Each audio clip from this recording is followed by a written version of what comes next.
Well, welcome everyone. Thank you so much for joining us today for our webinar, Evangelicals and the Holy Land, Rethinking Relationship to Israel-Palestine. My name is David Kadabaugh. I am on the TELUS team and I am speaking to you from Charlotte, North Carolina. For those of you who are joining us at a TELUS event for the first time, the TELUS Group is an American nonprofit based in Washington, D.C., and our mission is to form communities of peacemakers across lines of difference and equip them to help reconcile seemingly intractable conflict at home and abroad. We're very excited for today's discussion, but before we get started, I want to invite all of you to introduce yourself and where you're joining us from in the chat. We will have a dedicated time for questions and answers after about 45 minutes of moderated discussion. And please submit your questions as you have them in the Q&A box at the bottom of the screen. We're glad to have you with us for this discussion. Without further ado, let's get started.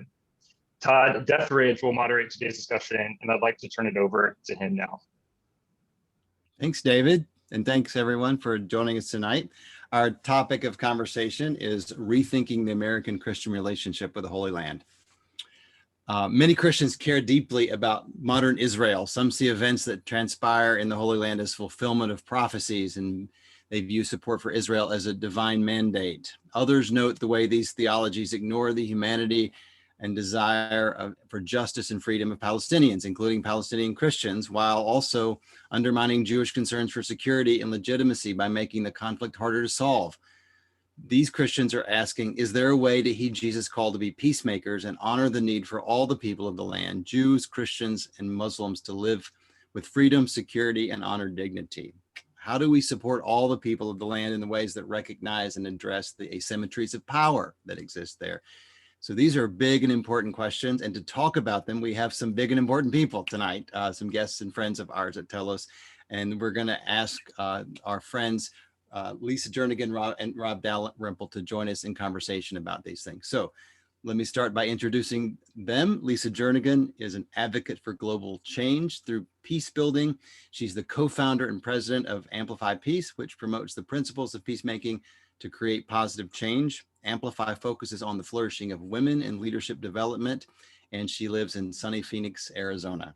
And our friend Dr. Rob Dalrymple is an author who has written extensively on Christian eschatology and many other topics. He's also been a pastor and a teacher and is currently the director of Determined Truth Ministries, which equips leaders for service in the kingdom of God. He holds a PhD from Westminster Theological Seminary and is from Bakersfield, California. So we're really grateful to have both of you with us tonight. But before I fully draw you in, I'm gonna just give a little bit of my own story into this, because this is a deeply personal topic for me tonight. We're in the middle of a series on working with evangelicals as peacemakers. Earlier this week, we had a fascinating conversation about Christian Zionism. Tonight, we're gonna look at some other ways Christians are engaging the people and places of the modern Holy Land. With my own background as a more conservative Christian who worked on Capitol Hill as a Republican staffer and as a political appointee in the administration of President George W. Bush, I've long been aware of how much Christians care about Israel and how they channel it into all sorts of activism, and how their passion even shapes our politics today. In fact, in the recent issue of Christianity Today, there's a graphic that shows that the #1 issue in terms of dollars spent on advocacy by Christian organizations is for ostensibly pro-Israel causes. And our previous conversation on Christian Zionism helped explain why. I think back when I was working in the State Department and I began to meet Israelis and Palestinians and travel there, and I started to see that a lot of pro-Israel activism was not only anti-Palestinian, but it actually was not really in Israel's long-term interest either. I began to see that some Christians, although much smaller in number, on the other side sort of so wanted to stand in solidarity with Palestinians, but they did that sometimes in ways that their pro-Palestine activism worked itself out in ways that were anti-Israel. And I found myself really saying, isn't there another way? Aren't these false choices that I sort of have to choose one against the other? And in a serious way, not in a sort of kumbaya kind of way. And it was an Israeli friend who first told me to rethink my whole paradigm, who said that what I understood to be pro-Israel often wasn't. And it was a Palestinian who first told me not to switch teams, but to make room for both, before both people. This idea of working for the flourishing of all the people appealed to my understanding of the moral universe, and to the idea that I can't have what I want for myself and my family and my tribe that I won't also work for my neighbor. And even more personally, it opened up a deeper understanding of my own Christian faith and what it really meant to be a Christian and living in the world. And it made me eager to find a way to live this out. And so I was ready to join up with Greg Khalil back in 2009 when I left the Bush administration, and he was on the verge of launching Telos, and we launched it together more than 12 years ago. So each of our guests tonight have had their own experience in meeting people there and having themselves opened up to a different way to think and act. And in fact, they've each led the way for other Christians to care just as much, but differently about the people of the Holy Land. So I want to start with each of their stories. Lisa, let's start with you. You've made a number of trips there through the years. Maybe begin by telling us about the different kinds of experiences you've had there. And then how has your understanding changed, and what does an authentically Christian response to that situation look like for you? Yeah, thanks, Todd, so much. And I resonated so much with your story. There's so many parts of that I'm going, yes, I understand that. My husband, first of all, is a lead pastor at a church here in Arizona, Central Christian. And we got invited with a small group of pastors about 11, 12 years ago to do a Holy Land pilgrimage and just go see the Holy Land. And so I didn't really think that much about it. Neither one of us. It would be, let's go learn, let's go see and do this pilgrimage together. And we went with some other pastor friends, and our guide was an Israeli man that we just loved and so knowledgeable, but it was your typical Holy Land tour. And so we went to all the biblical sites, and the only place we went to in Palestine was Bethlehem. And I remember asking, as we're on this trip and just taking it all in, and it was just so much, but I remember thinking, why aren't we going to other places? And so I remember asking the tour guide, I'm like, why can we go to Hebron? Can we go to some of these places that had biblical narratives? And I thought, why aren't we going there? And the response I got, I should have questioned at the time, now looking back, but it was like, oh no, we don't go there. And I said, well, why? It's too dangerous. That's where Palestinians live. There's terrorism there. We just don't go there. And I just accepted the answer and went on. And like, okay, they know what they're talking about. Well, then my husband and we led 2 other trips with groups from our church on this Holy Land pilgrimage led by an Israeli man. And, the questions we asked, we didn't realize at the time were just a very one-sided narrative and a beautiful narrative. And we fell in love with the land and the people, but our story was incomplete, that we came to realize later. And so after about 3 or 4 trips like this, we were invited by a friend. We were going to a conference in Jordan, Amman, Jordan.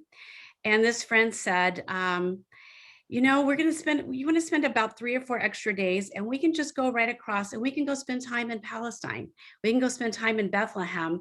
And I would like you to meet some of our friends and see maybe another narrative, another side to all of this. And we knew a little bit, but not a lot. So we went there, spent 3 days with our friend Sammy Awad and some others, and just immersed in the culture. Went to their restaurants, didn't do the tourist walks, the tourist trips, sat with people, listened to them, asked questions, and then asked ourselves questions. And I remember at that trip, Cal and I looked at each other and said, this is what we have to do now. We can't do another trip like we've done before. We've now seen, we can't unsee what we have seen and what we have experienced. And Palestinians, what they've been labeled, that's not accurate. And these are now our friends. And so we have to rethink this. We have to go back home and do some soul searching. We have to do some conversations, and we cannot take another trip, lead another trip like we have led.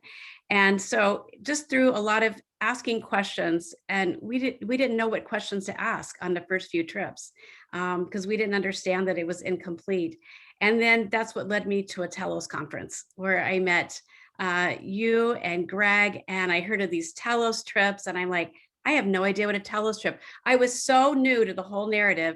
I just knew that I wanted to learn more about peacemaking and learn more about what's going on in our world. And I knew I didn't want to lead another trip the same way. And so going to that Telos conference and then meeting you and having conversations. And then from that point, we have just done our trips with you and done them very differently. But I've taken several different kind of pilgrimages over the years, each one unique and just trying to learn more, but I never went back to the old way. So great. Thank you, Lisa. So Rob, one of the main reasons many Christians engage the issue of Israel the way they do is because of theology. And as a result, a lot of Christian activism is informed by a very politicized version of theology. We had a conversation, as I said earlier this week, about Christian Zionism. You grew up in that world, but something happened that made you sort of ask a lot of questions. Can you tell us about that? And then, since you've written quite extensively about eschatology or biblical views of the end times in ways that offer alternatives to the interpretations many Christians use to support Israel today, but which also, even when not intended, bring harm to Palestinians, including Palestinians, maybe tell us about some of that too. Well, okay. Well, first off, thanks for having me. And Lisa, it's a privilege to be on with you. And pretty soon, by the way, I'll be neighbors. We're moving to Mesa in the next month. So Good. my wife is already there. So my daughter and I are still here as we sell up this home and get ready to move. So my journey, I kind of look at kind of two narrative trends that kind of are parallel tracks. And you might think they're the same track, but they were really different tracks. One was my theological beliefs about the end times. I grew up in the 1970s in a Southern Baptist church in Northern California. I was born in 6 of 66, by the way, which is always quite interesting. I remember as a church, we watched the movie A Thief in the Night, which, if you're old enough to remember, that was actually the movie before the Left Behind stuff actually came out. And they actually have a song about "You've been left behind," And so I grew up with Hal Lindsey and Grant Jeffries. And I remember one time I was about 16 years of age. This is going to be kind of a brutal confession here, but I went to the library because I was just I always wanted to know truth and know information. I went to the library to research to see if there actually was historical records or documentations to prove that there was more earthquakes and famines and wars and things like that, if they were actually increasing in the last 50 or so years, because the Bible says that there's going to be like birth pangs, and they're going to get worse and more intense and closer together with earthquakes and famines.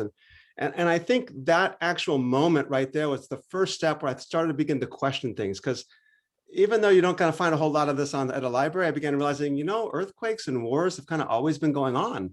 And I don't think anything new is happening. The second narrative trend is kind of my belief about Israel and the Jewish people and the state of Israel. They're separate, but they're kind of tied, because obviously 1948 for our community was a sign of the end times. It was when Israel became a nation and the state of Israel, it was a clear sign that the end times were among us. And that kind of reinforced the theological beliefs. So I certainly believed, politically that the US was the good guys and that our job was to support the state of Israel and that they were the good guys. After all, they're God's chosen people because Genesis 12:3 says so. So my first journey away from all that really actually began questioning the theological side of things. As the 1980s progressed, I became more and more convinced that I'm not sure this is actually true. All the things Hal Lindsey had said was going to happen weren't happening. In fact, it seemed less and less likely to happen. By the time we got to 1989 and the fall of the Berlin Wall, I'm like, okay, this is just a farce. I mean, nothing that these guys are saying is coming true. In fact, it seems less likely now. And I actually just kind of threw my arms up and said, okay, no one knows what's going on. No one knows about the end times and these things. And it was right about that time that I began my graduate work and my postgraduate work, ending up with a master's and a PhD in biblical interpretation. And I began to see, wait a minute, this isn't what the scriptures say. I ended up studying on New Testament theology and biblical interpretation with my emphasis on the book of Revelation and the people of God in the book of Revelation. And I began, okay, nothing, 1948 wasn't a fulfillment of prophecy, but at the same time, I kind of held on to my theological, political views of the state of Israel, right? Because I just had this, I was still far right politically and ideologically thinking, okay, well, they're still the good guys, US is the good guys, and we need to protect them. And then I went to the land for the very first time about 20 years ago, finishing up part of my PhD program. And when I went, you're immersed in, it was an academic trip. So I was in immersive classes and studying and exams and everything else. But I saw two things there that kind of started to go, wait a minute, something's different here than what I've been told. One, I saw suffering and oppression amongst Palestinian women and children. And I just thought, that's not right. You know, I don't know what's going on here, but this isn't right. And then secondly, I saw that there were Palestinian Christians. And I know this is, again, I'm ashamed to admit it, but I just thought that since the 7th century, when that all became Islamic and everyone was Muslims. So I came back and I started going, wait, what's going on here? But I didn't think a whole lot about it because, you know, a doctoral program is intense. And then I went back a few years later, just after finishing my PhD work. And I go back again now, and this time I was sitting on a bus going from Jerusalem to Bethlehem, and most of all you know, but it's about a 4-mile journey. It's not a long 4.5 miles. It's not a long trip. And we're sitting on the bus for about 10 or 15 minutes. And I thought, we should have been there by now. And I said something to somebody across the aisle and I don't know who this person is actually, as I tell the story these days. But someone says, oh, well, that's Bethlehem over there. And I looked out the window and there it is over in the distance. We're clearly going around it. I said, well, why are we going around it? And they said, well, we're going around the separation barrier. I'm like, what's the separation barrier? And they started telling me about the separation barrier and about bypass highways and about settlements. And I'm like, what's a settlement? And I didn't know any of this stuff. And I began going, what's going on here? You know, and then as we were leaving that city, Bethlehem, that time, it was my second trip to Bethlehem. We're sitting on the bus and the professor had stopped, it was another academic trip I was on, stopped in front of Bethlehem Bible College. And he says, this is Bethlehem Bible College. It's in the heart of Bethlehem doing wonderful things for the kingdom of God. It's an evangelical college. And I'm thinking, wait a minute, there are not only Christians here, but there's a lot of them because you don't have a Bible college to train its leaders unless you've got a lot of them here. And as we started leaving the city of Bethlehem, we started going out through the wall, as those of you who know, on the northern side to the city of Jerusalem. And I just sat on the bus and I thought, oh my goodness, I know what's going on. I see oppression and injustice, and I realized, and it's because of people like me. I recognize that people like me were perpetuating, or like what I was and what I even still am, they were perpetuating this conflict. Because we have to help the Jewish people come back to the land to fulfill prophecy and bring about the second coming of Jesus. And I just began to weep, and I repented on that bus. I came back from that trip, and I realized, you know, when you finish your PhD, you know, whenever you finish school, right, you're free to do whatever you want to do, right? You can study whatever you want to study, read whatever you want to read. And I just said, okay, I recognize that not only did I grow up with this kind of thinking of Christian Zionism and the eschatology that was part of that, and the political engagement, but now I've been trained in biblical interpretation, which is really what this is all about, right? It's how do we interpret the Bible? And my expertise in the book of Revelation, I need to figure out what's going on and kind of be a voice. And so I just began reading everything I could read and talking to everybody I could talk to and finding out whatever I can find. And one of those conversations was actually with a woman named May Cannon. I know many of you guys know. And May happened to live nearby, and we began chatting. And May said, Rob, you got to talk to Greg and Todd. And I'm like, oh, okay. And I don't know if you recall this, Todd, but in 2009, right in the fall of 2009, I gave you a call and I said, okay, and you guys, hey, this is what we're trying to do. We're going to start the Telos group, and this is what we're all about. And I just said, okay, so what can I do? You know, how can I help? And one of the things that you said was, you said, well, we need someone to help write a theological response, because we take these people over on these journeys and they see what's going on and they go, okay, great, I get it, but I can't say anything to my church because the people in my church are just going to go Genesis 12:3, God promised this to Israel, bummer for the Palestinians. How do we do this? And so I began writing. I wrote 2 books on that. There became 2 books. One was Understanding the New Testament in the End Times. And another one was These Brothers of Mine, which is the biblical theology of land and family and kind of this response to Christian Zionism. And so that's really been the majority of my work there, and how I became engaged in this issue. Wow, thank you. Thanks, Rob, for that story. So Rob, in your work, you've created some new software, if you will, for how Christians can think about this and engage it. Lisa, you've been living it on this very practical level. Can you tell us a little bit about your own kind of calling into, like, what you see as an appropriate Christian response to this, and what you've been doing with Amplify Peace and what that's all about? Yeah. So, you know, I just remember I was just trying to learn as much and talk to as many people, and I went on several trips. And it just as I sat and I listened to just stories. And one of the things with Amplify Peace is like we really believe in putting ourselves in a posture of listening and listening deeply and listening beyond. And as you tell us, listening to understand. And then how do we posture ourselves as learners? And just to be going on, I have so much to learn here, not to give. And then after all that, how do I live differently? And so when I was on those trips early on, and I was just listening to people, and I was hearing stories I'd never heard before, and I'm seeing and I'm listening to people, and especially women. And I was hearing just the resiliency of women and the resourcefulness of them during these oppressive, situations and hard times. And just listening to their stories, I thought, why aren't we hearing more of this? Why don't we know these things? And I think a common thing that people say when they go on this trip is, I had no idea. And I think that was my kind of thing. I had no idea so much of this was happening. And on both sides, and listening to people on both sides, it was just beautiful when you meet the people, they become friends.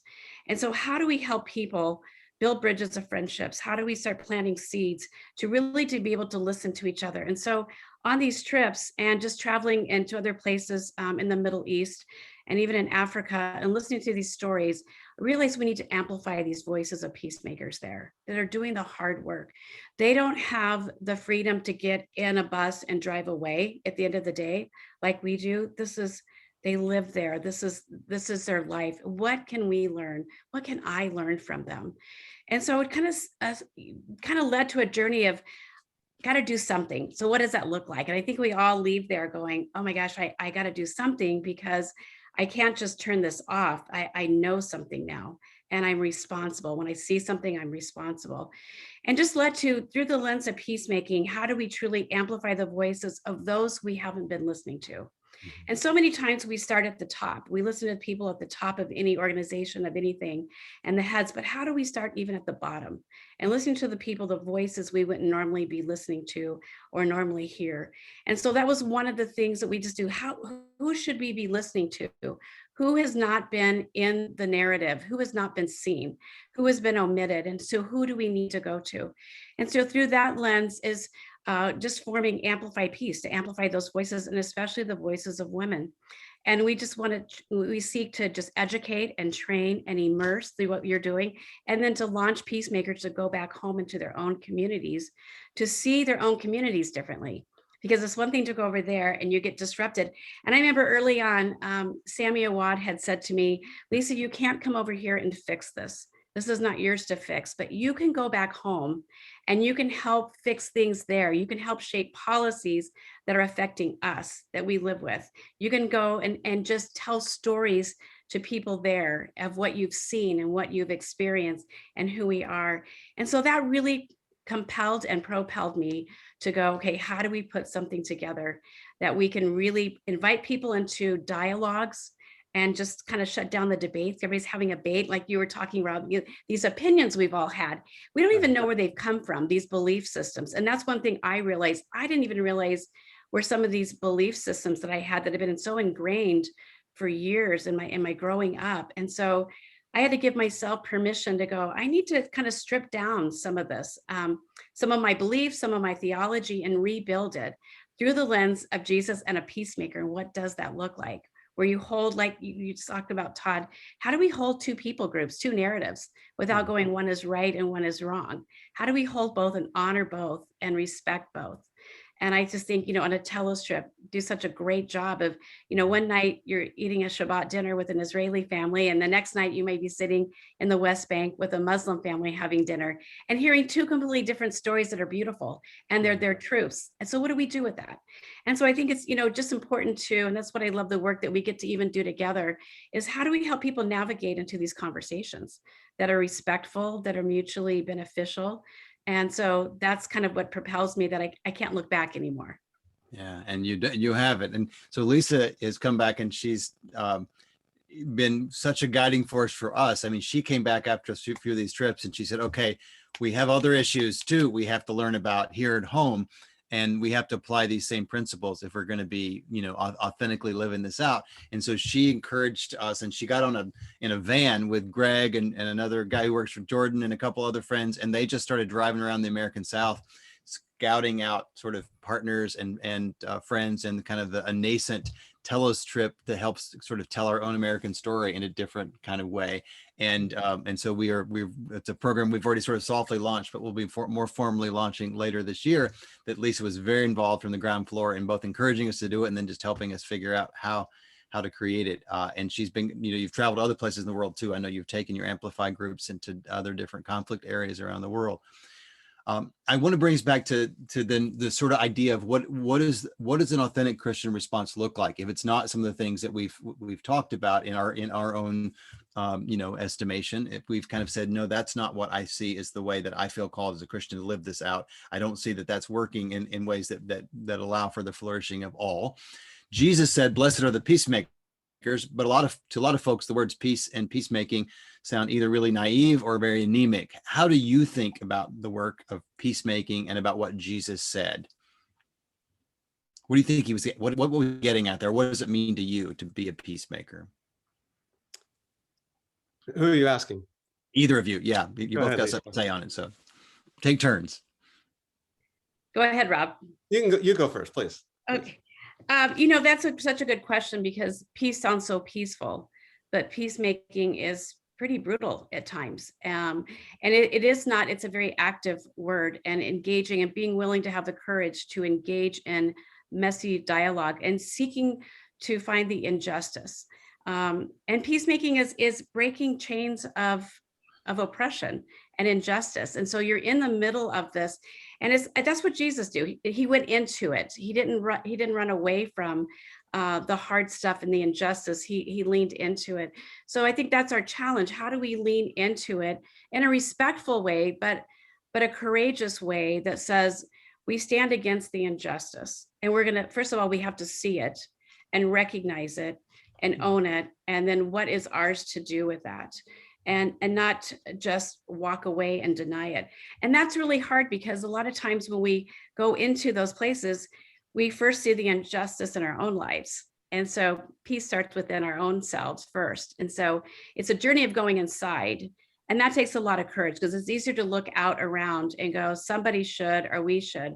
But when you start here, it's really hard. We have to do the hard work ourselves. Where are we holding on to even some injustices? Where do we need to seek forgiveness? Right. And I know in this narrative that we've talked about with Israel, Palestine, and even our racial narrative, what are some things that I've held on to that I need to ask forgiveness, I need to let go of? And that's a hard journey. Those are hard questions, but I think it starts with us asking ourselves the questions, and then looking around to ask some hard questions around us.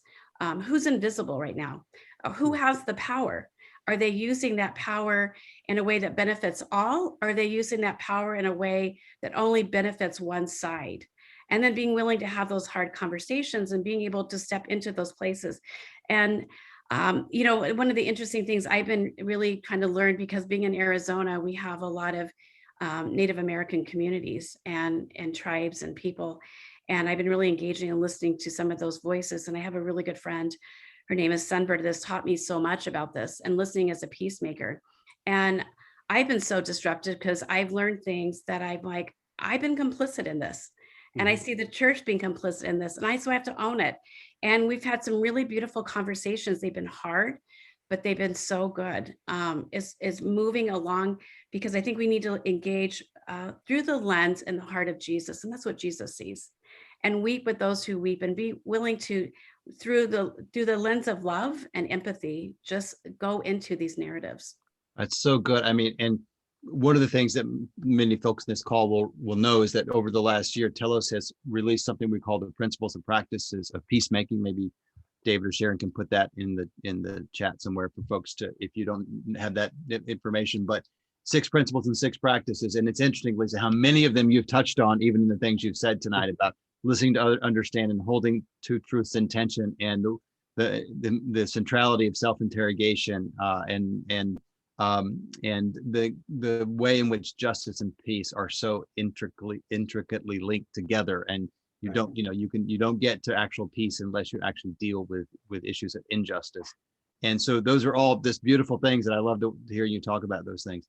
And you've got such a practical way of just living this out too. Rob, let me take the same question to you, but to maybe a different place, being the theologian that you are. So, the word peace is our translation of an ancient Hebrew word, shalom.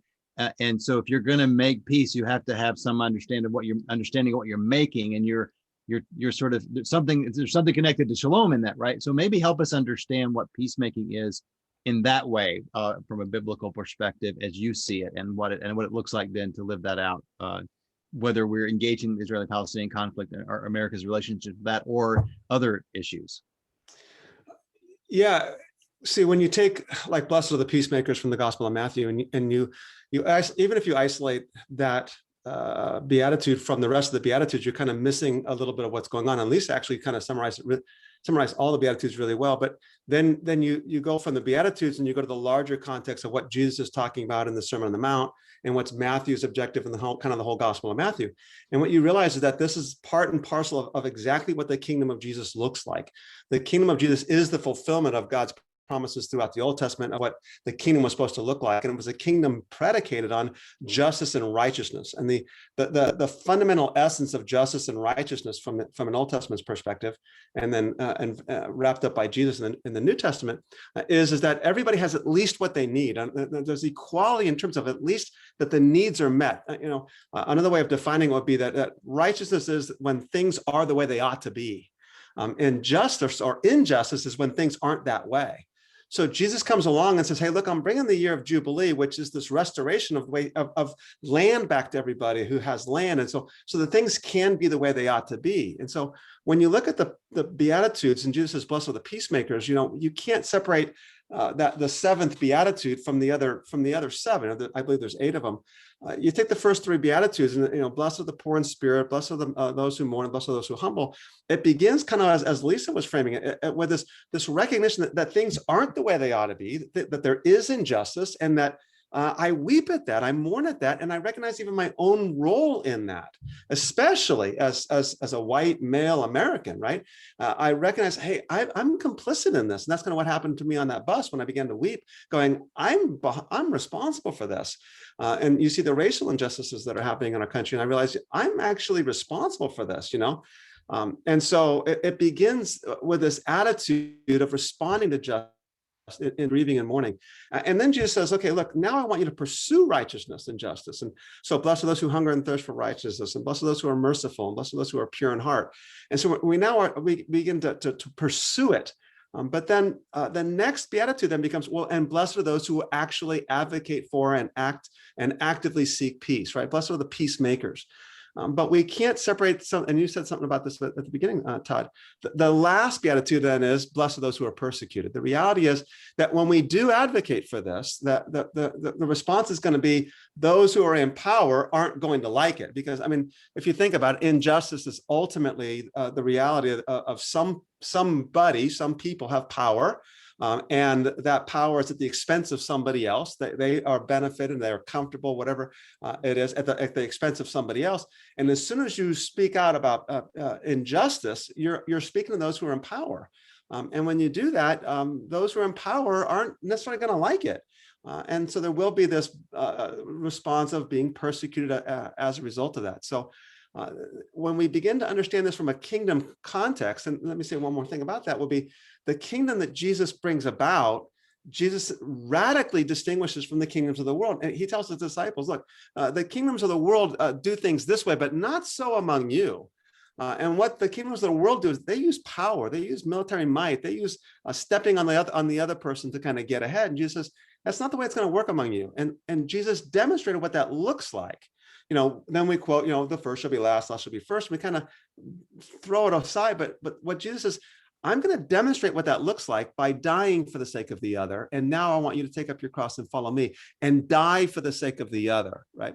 And that's this context of peacemaking for the sake of the kingdom, that true peace only comes about when we actually love this other so much that I'm willing to die for them. Because if we try to bring about peace any other way, it's going to be a worldly system, and it's never going to work. It's just going to create another injustice. Wow. Thank you, Rob. That's really great.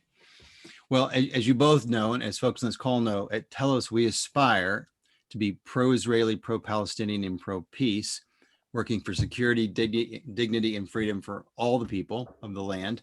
And we also know that that can be just a slogan, or it can be something really gritty and really hard. And so how do you see this? Like, you've both kind of come from one place to another place, but you didn't do the thing necessarily where you switched teams. Like, you didn't flip. You opened up sort of broader kind of, way of seeing this that embraced people, even in the situation they're in, where there's a real power asymmetry. Like, that's one of the central challenges of the Israeli-Palestinian conflict, like it is a lot of conflicts. And Rob, you just spoke directly about issues of power that are involved in conflict, and how when you have asymmetry of power, then this sort of language of being for both can sound very very wishy-washy, and you're not really listening to folks who are suffering or victimized or whatever. But in the Israeli-Palestinian story, you have two folks who have there's a asymmetry of power, and yet their whole sort of lived experiences, histories, and that sort of thing, that also have to be dealt with and understood, histories of trauma and so forth on both sides. So how can you support Israelis without diminishing the humanity and equality and human rights of Palestinians? And at the same time, how can you support Palestinians without undermining the legitimacy of Israelis and in the land, and without fostering anti-Semitism and things like that? So how have you guys wrestled with those questions? Yeah. Go ahead, Lisa, please. And that's such a good question. And one of the things I go back to is just allowing each other to see the other. Mm-hmm. For one of the things, and that's why I love the parent circles so much, is when Mhm. you see them, because the work they're doing is so significant, because it's so honoring of each other, and they're meeting in the common spaces. And from that place, that's where I think that we can create transformation and change. It's not in the spaces where we differ and where our opinions are so strong. It's in the places where we see each other. And I just remember on one of the trips coming home, I was on an airplane, and we were stopped as we were deboarding, and it was taking a little while. And there was this Israeli gentleman standing behind me.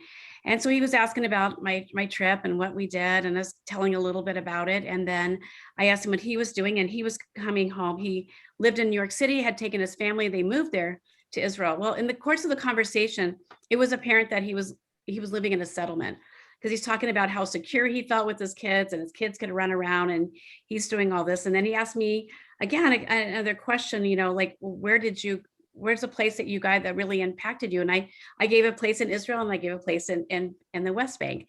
And he said, "You went to the West Bank?" And I said, "I did." And he said, "Did you meet people there? Did you see people?" And I said, "I did. And they were lovely people. People we saw on the whole land were just lovely." And he goes, "Really?" And I go, "Yeah." And so we're continuing our conversation. Then I just asked him, "Have you ever met a Palestinian?" And he thought about it, and he said, "No, I never have." And I said, "Well, I would encourage you to meet one. I think they would love the opportunity to have a conversation with you. And I think you would have a conversation with them." And he said, "Well, have you ever met somebody," because he knew us from Arizona, across the border? And I go, "Oh, all the time. They're my friends. Yes." And he said, "You have?" And I said, "Yeah, I'm intentional with getting to know people that are not like me, that have a different story than I have." And he just kind of scratched his head, and he said, "Maybe I should." And I said, "I just really encourage you. I think it would benefit both of you. I think it would be a really beautiful story for both your families and both of you." So I think it's just, giving people permission, and also going, what if we just started having dialogue? What if we just started seeing each other as friends? And from that place, from relationships, from the heart, and not just from the head, we start leaning into this. And I think, it's not that simple, obviously, but I think it's a good place to start. Mhm. That's great. Yeah, I was absolutely say the same thing. You have to understand that when you start getting into something like this, and you begin to go, "Oh, wait a minute, look what's going on here. It's not the narrative I believed." And you begin to realize your own complicity in this, your first response really actually can be anger, right? Anger at what you've always believed, anger at the people who told you all this stuff, and they didn't tell you the other side of the story. And it's so easy just to go to flip from one side to flip to the other. But then you begin to recognize, first off, obviously, that's not the way of Jesus. But secondly, that you're actually not helping anything.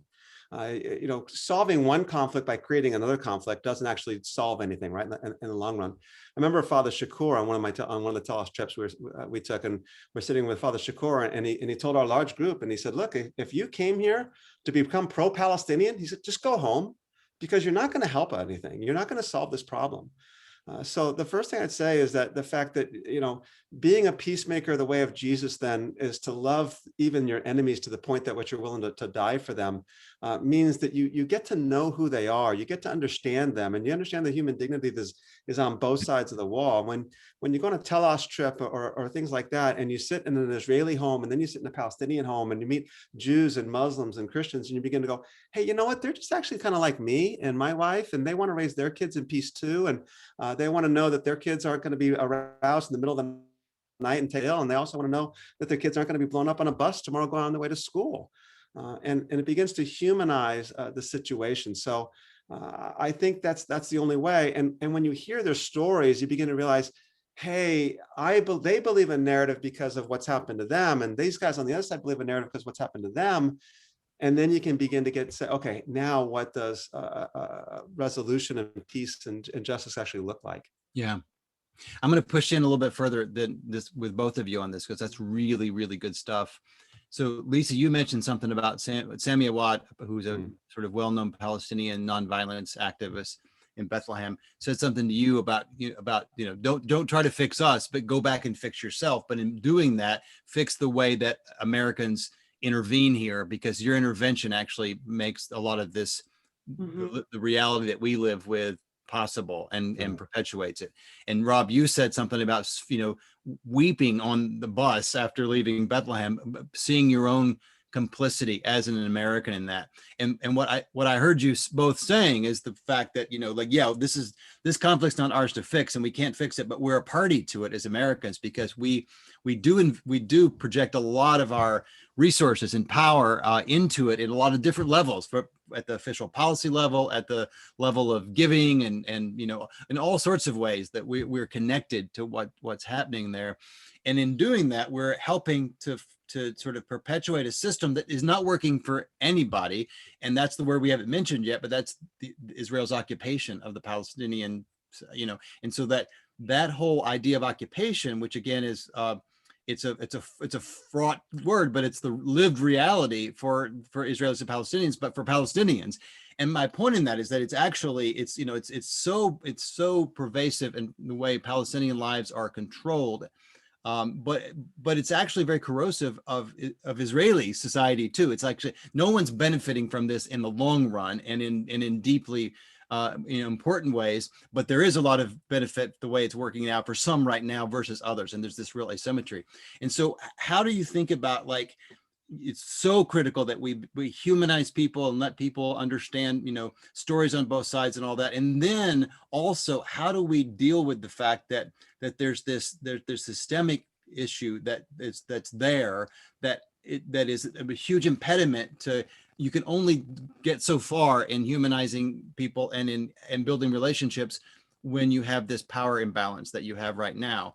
And so how do you think about that? And again, it doesn't have to be just specific to Israel Palestine, because as peacemakers, you have to deal with this over and over again. It's a lot of what we're looking at in terms of racial injustice issues in America right now that are so important to us, and that they have long been important to us. And one of the reasons that we, have not ever solved these is because often people like us will say we want reconciliation, but we want it as cheaply as possible. We don't actually want to make ourselves more vulnerable or give up any power or any resource, or we want it on our own terms, and we don't want to actually shift the fundamentals of the situation. But as peacemakers, we know that that's often what we're actually what we have to work for. So anyway, I just wonder if you have any thoughts or reactions to any of that sort of long rant of mine. No, that's a good rant. And it's a lot to think about. And I think one of the things too is, a significant part of my journey was, you don't know what you don't know. And coming to understand and to really posture ourselves as learners, and what do I need to be reading? Who do I need to be talking to? But also having the experience, which is why I so love the experience of a Telos trip.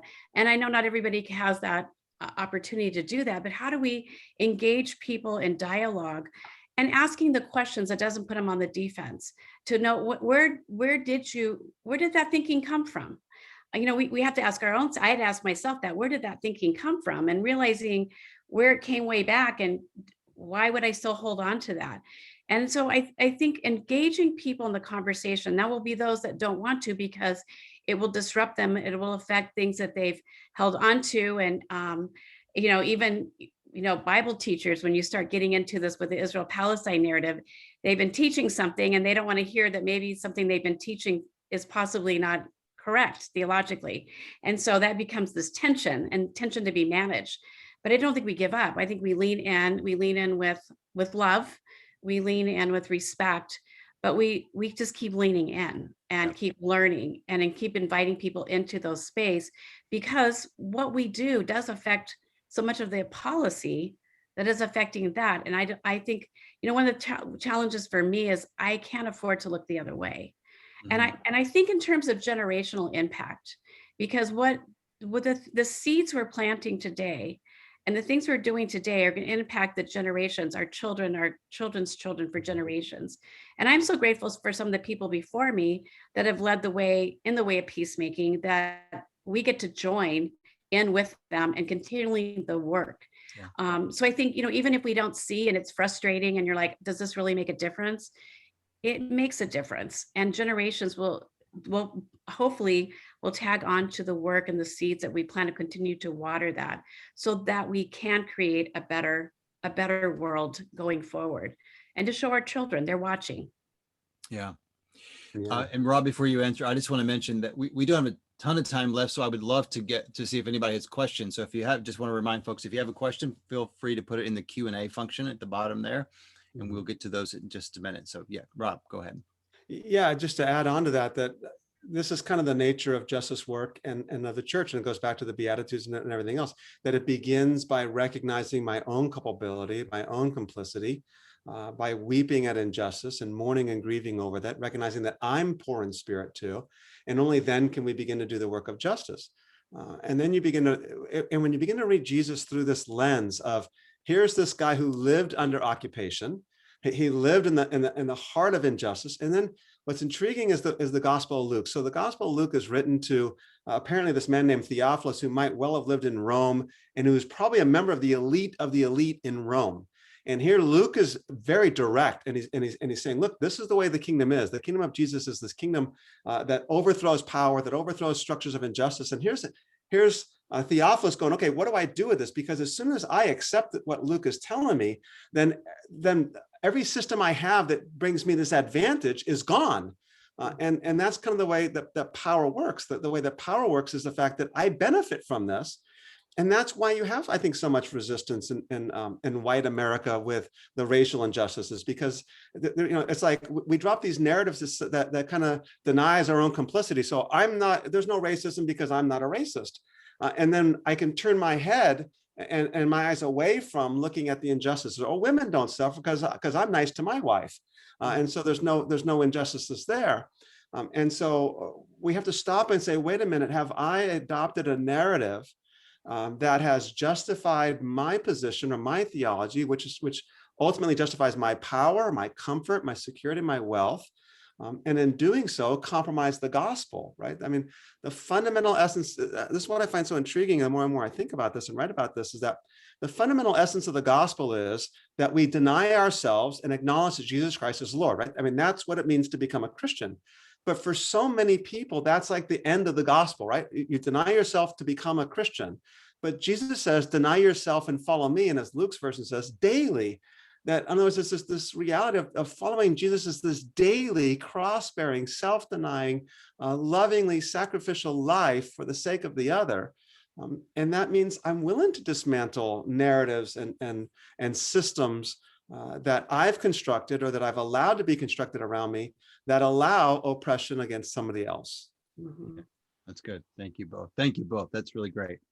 Well, we do have some questions coming in now. And two of them are very similar. So I'm going to put them both together. It's one listener says, if we haven't gone on a trip yet, how do you recommend we start having these conversations with our friends and families and churches, especially with people in our communities who have more of a traditional Christian Zionist or only sort of pro-Israel set of beliefs? Where do we start?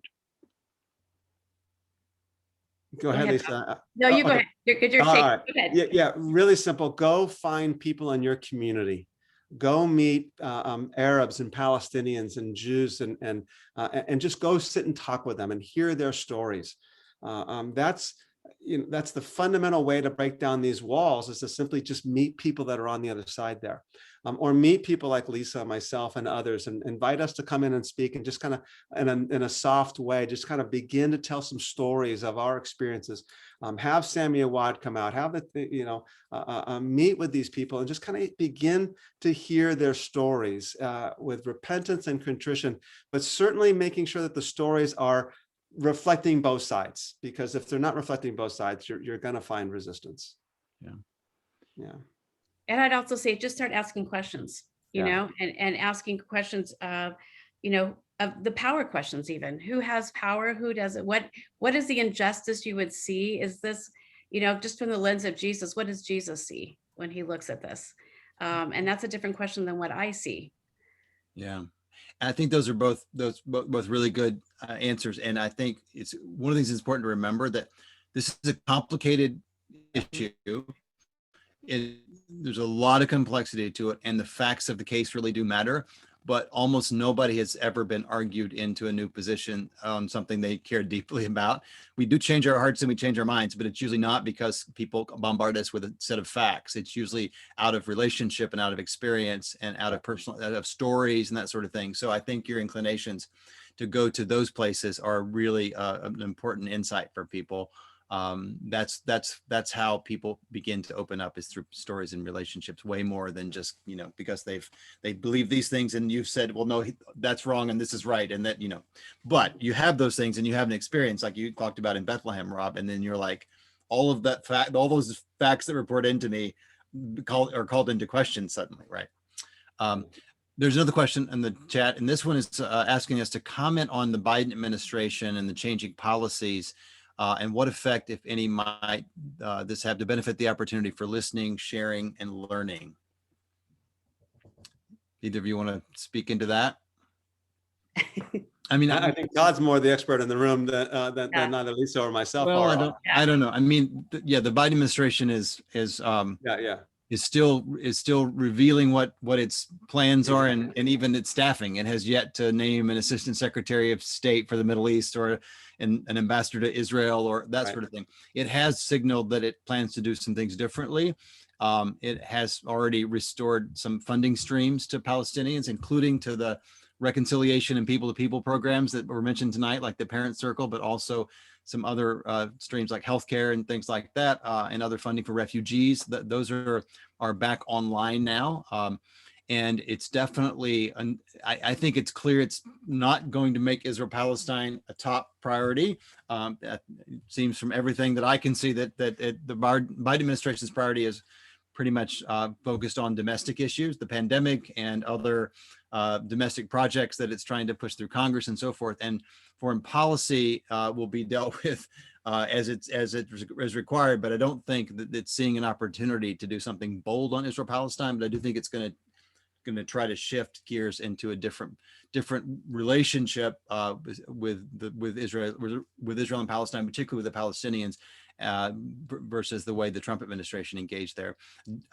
In terms of the impact it will have, on the opportunity for listening and learning more, it's hard to know yet. At this point, people can't go there. People like us can't really visit there. Israel is just starting to open up for tourists, but there's some real heavy restrictions on that. And there's even some concern there may be restrictions on where people can go, because most Israelis have been vaccinated, and most Palestinians have not. And so the Palestinians have not yet had access, which is another one of those examples of the asymmetry that exists in the very same sort of land, and the real difference in the way access to the vaccine has already played out. But the hope is, even through some of the funding to some of these kind of reconciliation and people-to-people programs that are an important piece of the larger conflict resolution puzzle, that will be helpful. Mm-hmm. If I can add one thing to that too, and Todd again is certainly the expert here on this part of the conversation, but we can't look to governments to be the source of salvation for this kind of an issue. It has to become us and change here. A number of years ago, Todd, we went to a National Security Council briefing during the Obama administration, and it was, I think, the third year of Obama's first term. And we sat there with Jews and Palestinians and Americans and human rights activists all in this room.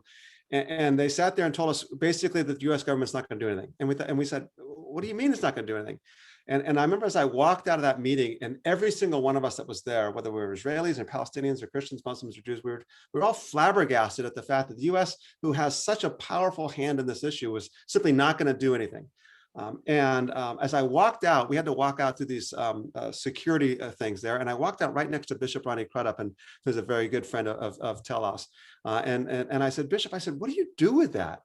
And he said, Rob, he says, here's what I do with that. He says, if you want something to change, it's up to you and me to go change the culture and affect change in the lives of people. So that really, it's one of those things, hey, let's just pass the buck and put the government in charge and elect people to kind of take care of it. It's like, no, this is a lot bigger issue than that. So I think that's right. I mean, one of the things that Telos has been predicated on from the beginning is that politics is downstream from culture. Right. And so if we want our policies to be different vis-a-vis the Israeli-Palestinian conflict or anything else, and we want them to more reflect what we think is consistent with our own values and with American values and so forth, then it's up to us to create the culture that sort of demands that, because our representatives in Washington, will represent who they hear from the most and who's the loudest and that sort of thing. Yeah, so their goal is that they're in power and they want to stay in power.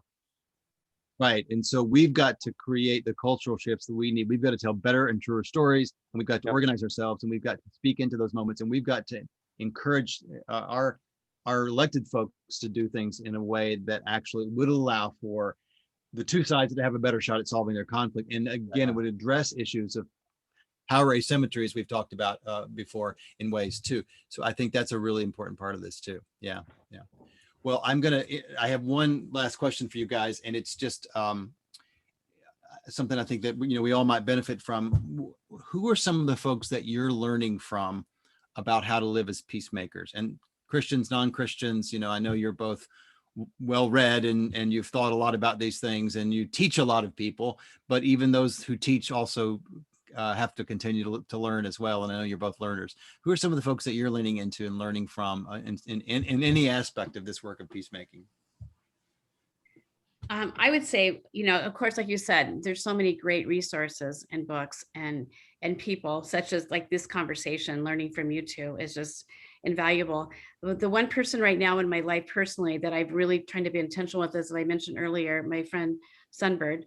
And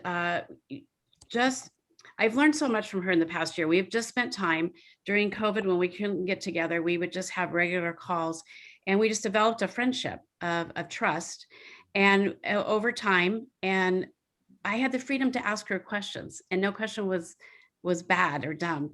And I remember I did ask her a question one time, and this has really informed me, because I was asking her a question, and we were talking about dominant culture versus tribal culture and just the differences in how you position and phrase questions or how you do things. And I happened to ask a question. And when I asked this question, there was this long pause. And I thought, I must have asked that wrong. So I just said, hey, did I just say something offensive, or did I just ask that in a, kind of an offensive way? And her response has always stuck with me. She goes, Lisa, I heard the words of your heart. I didn't listen to your English words. And I said, okay, explain that to me. I go, so what did I say? She goes, well, in tribal culture, we don't use first person. We use third person a lot, second and third person. And you came in with first person kind of coming in. And I said, well, how should I have asked that question? That would have been respectful. And so she explained how a better way to ask that question. But I've thought about that a lot, because she taught me a lot in just those few words, that how do we start listening to the heart of somebody and not let the words get in the way? And then how do we just learn how to have dialogue, understanding where they're coming from, speaking their language, and realizing there's two ways of hearing. People can hear things. Just the way we say things sometimes is not always how they're heard. And how are we using our words and positioning things that are heard in a respectful way and not in an offensive way? So she's been teaching me a lot about just culture, and it's really the ways of Jesus. So much of her teachings and so much of the tribal ways and honoring people and honoring groups. They think in terms of, groups and not always just the individual. And they don't go for ego. Ego is not regarded very high when you esteem yourself. And so I just think that's a person right now in my life that I've been really intentional with proximity with our friendship. That's so great, Lisa. Thank you for sharing that. I love that. Rob, do you want to share anybody you're learning from? Yeah, well, I mean, the question is a little difficult for me a little bit. I mean, so I do some work with a network of evangelicals for the Middle East, and I'm learning from that community. I've been a part of the Evangelicals for Justice movement, and Lisa Sharon Harper and her voice and voices like that. But I honestly spend most of my time in academics, right? So I'm really studying the biblical text and the scholarly world and the teachings of Jesus. And but then I think the next thing I'd say would be, when the racial issue started really to crop up last year, my first reaction was just to go downtown and meet some of the pastors, and not meet some of the pastors. I knew many of them, but hey, let's go out to lunch. You got to tell me your story, and just a local individuals. It doesn't have to be some national book. It doesn't have to be some bestseller or some great speaker. Just go meet people in your community. If you want to start hearing about women and injustice against women, then just go talk to your wife, or go talk to people in the community that have worked in the in that environment, and they've suffered. And so that I just can't explain how important it is to hear those voices. And then to add on to that also, is be careful about voices that demonize the other side, right? I mean, they might be so scarred because of what they've heard of their experiences, and hear that out. But don't simply adopt the narrative if that narrative is just demonizing the other side as well. So be careful to balance that out. So yeah, no, that's great. Thank you so much. Well, it's really been a great time having this conversation tonight. I wish it could go longer, but I want to respect people's times. And on the East Coast, it's already a little after 8 o'clock. So thank you again to everyone who joined us today for this conversation. We'd also like, thank Rob and Lisa for their time and all these important insights tonight. Before we end, I'd like to invite you to the final part of our Evangelicals Israel Palestine and Peacemaking webinar series. It's scheduled for next Tuesday, April 27th, 4 p.m. Eastern Time. It's a panel discussion with Christian leaders on the forefront of building peacemaking movements in evangelical communities. So we're going to have it's a real rock star set of folks, just like tonight. Jenny Yang from World Relief, Andrew Hanauer from One America, Christy Vine from IDEOS, and Peace Catalyst International is going to have their president on there. It will be a rich and robust conversation, and you don't want to miss it. You can register for that event on our website, tillersgroup.org, or at the link included in the chat. And we'd also like you to consider partnering with us through a tax-deductible donation to support our ability to host discussions like these below for free. You can find a link to donate on our website or in the chat as well. So once again, thank you all for being here tonight. Thank you for joining us. It has been a really, really great conversation. And thank you, Lisa and Rob. Thank you. thank you. Honored.